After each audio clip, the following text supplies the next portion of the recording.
Picture a Tuesday afternoon. Your kid can't open a juice box. Not a hard thing. A juice box. And within about 45 seconds, you've taken it from them, stabbed the straw in yourself, and handed it back. Because it was faster. Because the whining was starting. Because honestly, you just needed to get out the door.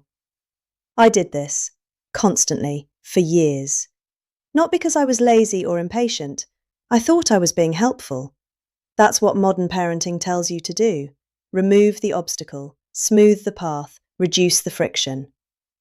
Then I spent time in the Barbagia region of Nuoro province in Sardinia, one of the 5 original blue zones, where the concentration of people living past 100 is roughly 10 times the European average. And I noticed something about the children there that had nothing to do with centenarians. I noticed what the grandmothers didn't do. They didn't rush in.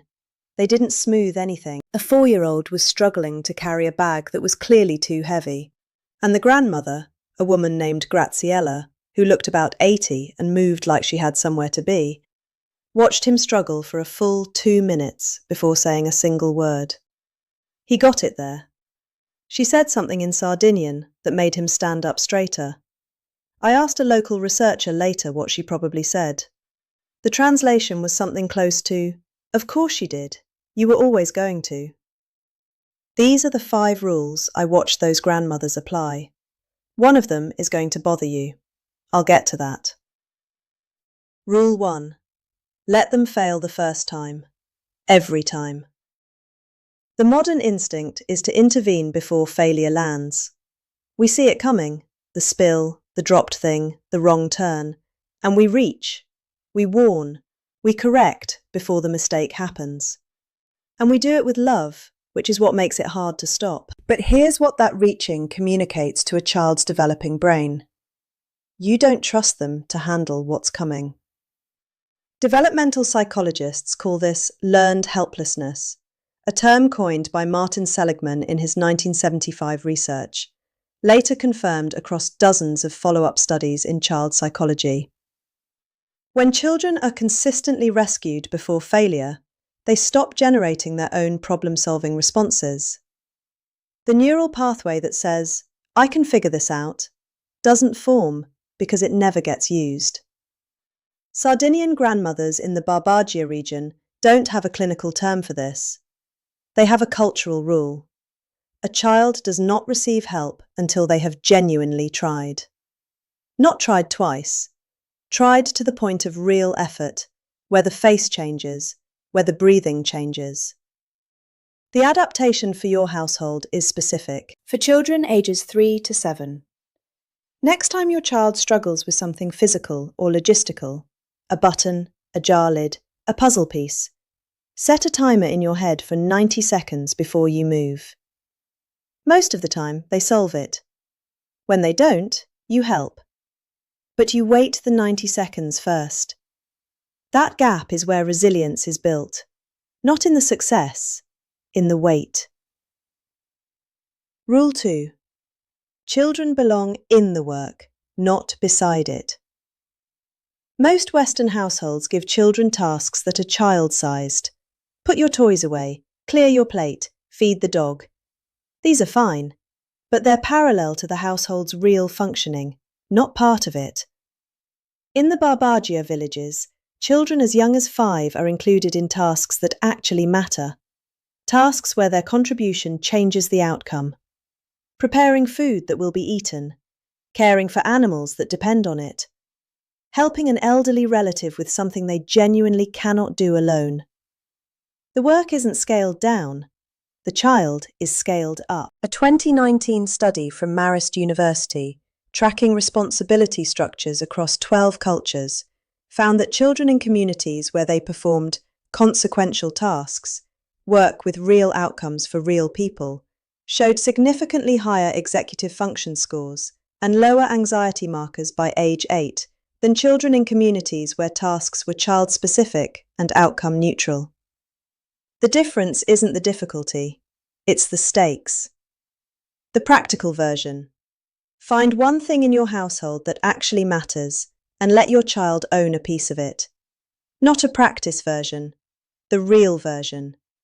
A 6-year-old who waters the actual tomatoes that will actually be on the dinner table in August is doing something fundamentally different than a 6-year-old doing a chore chart. Stakes build seriousness. Seriousness builds capability. Capability builds the belief that they can handle what comes next. Rule 3. Boredom is not your problem to solve. Here it is, the one that's going to sting a little. Sardinian grandmothers do not entertain their grandchildren. Not because they're cold or indifferent. If you've spent any time around Sardinian family culture, the warmth is immediate and specific and constant. But there is a hard line between love and entertainment. And in the Barbagia region, that line is never crossed. When a child says they're bored, the grandmother's response is not a suggestion, not an activity, not a screen. The response is, essentially, good. Now, and I want to be careful here because this is where it's easy to misread. This isn't neglect. It's a specific developmental philosophy built on something neuroscience has since confirmed. When children have unstructured time with no adult-provided stimulation, the brain's default mode network activates. This is the network associated with imagination, self-concept, long-term planning, and creativity. A 2021 paper in Psychological Science found that children given 20-minute, unstructured, free periods with no adult prompting showed measurably higher creative problem-solving performance than children in structured enrichment activities of the same duration. The brain needs to be bored to build certain things. There is no shortcut. I was the parent who felt anxious when my child said, "I'm bored." I treated it like a problem I had caused and needed to fix. What I was actually doing was preventing a biological process that produces exactly the traits I was hoping to develop in them. The translation for your household. When your child tells you they're bored this week, try saying, "I know," and walking away. Not with coldness, with confidence that they're about to figure something out. For children 4 and older, 15 to 20 minutes of genuine, unstructured time, no screen, no adult-guided activity, is the starting dose. Watch what they build. Usually, it surprises you. Rule 4. Grandparents are not optional. This rule isn't about grandparents being helpful. It's about what children develop when they spend real time, not visit time, real time, with people who are old. In the Barbagia villages, children grow up inside multi-generational households, not visiting grandparents, living alongside them, eating with them daily, watching them slow down, listening to them repeat stories, helping them with things age has made harder. What that produces in children is not what you'd expect. It's not just warmth or family connection. It's a specific tolerance for difficulty, for things that don't resolve quickly, for people who need patience rather than efficiency. Researchers at the University of Oxford published a longitudinal study in 2018 following 1,500 children over 7 years. Children who had regular, meaningful contact with grandparents, defined as at least weekly interaction involving joint activities, showed significantly lower rates of depression and social anxiety by adolescents than those with minimal grandparent contact. The effect held regardless of family income or geography. The mechanism is exposure to a different timescale. Old people move differently, tell stories differently, value different things. A child who grows up alongside that develops a flexibility of perspective that peer-only environments simply cannot produce. The adaptation isn't about living arrangements. It's about regularity and realness. A weekly phone call doesn't produce this. A weekly dinner where your child actually helps the grandparent with something. If grandparents aren't geographically accessible, a relationship with any trusted older adult in a child's life can produce some of the same effect. The key is consistent, substantive contact, not scheduled visits. Rule 5. Emotions are named, not managed. The last rule is subtle, and it's the one that took me longest to see. In modern Western parenting, when a child is upset, the goal is de-escalation. We want the emotion to pass. We validate it, we soothe it, we redirect it. We are managing the emotion toward resolution. Sardinian grandmothers do something different.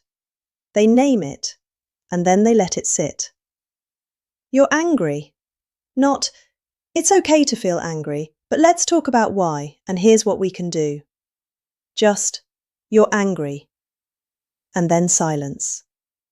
And then presence. The grandmother stays nearby, doing something else, while the child is in the feeling. This is not emotional abandonment. It's something more demanding than comfort.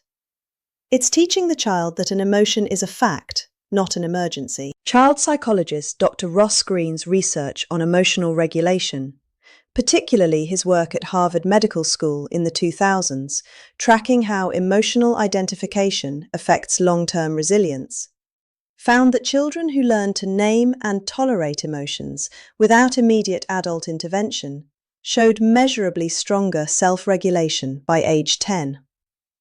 The critical variable wasn't parental warmth. It was parental restraint at the moment of peak emotion.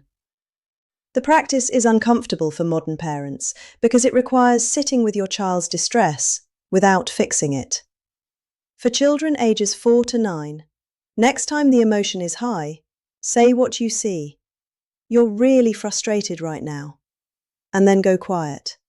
Stay in the room. Don't follow it with a question or a solution. Let 60 seconds pass. You'll feel the urge to fill that silence. That urge is the thing to resist. What you're doing in that silence is teaching them that the feeling doesn't require rescue. That is different from telling them the feeling is okay. It's telling them they're strong enough to hold it. 5 rules. And not one of them requires buying anything, downloading anything, or attending a workshop. What connects all 5 is a belief the grandmothers of the Barbagia region carry without ever articulating it in these words. A child who is never allowed to be uncomfortable will not know how to be comfortable with discomfort. That's it. That's the whole thing. If you're going to start somewhere, and I'd suggest starting somewhere rather than everywhere, start with Rule 1. Just 90 seconds. Next time the struggle is real and the instinct is to reach, wait 90 seconds. See what they do. Tell me in the comments which of these 5 you're already doing instinctively, and which one you're going to start pushing back against. And if you want to see what Okinawan grandmothers do differently with emotional regulation specifically, that video is next.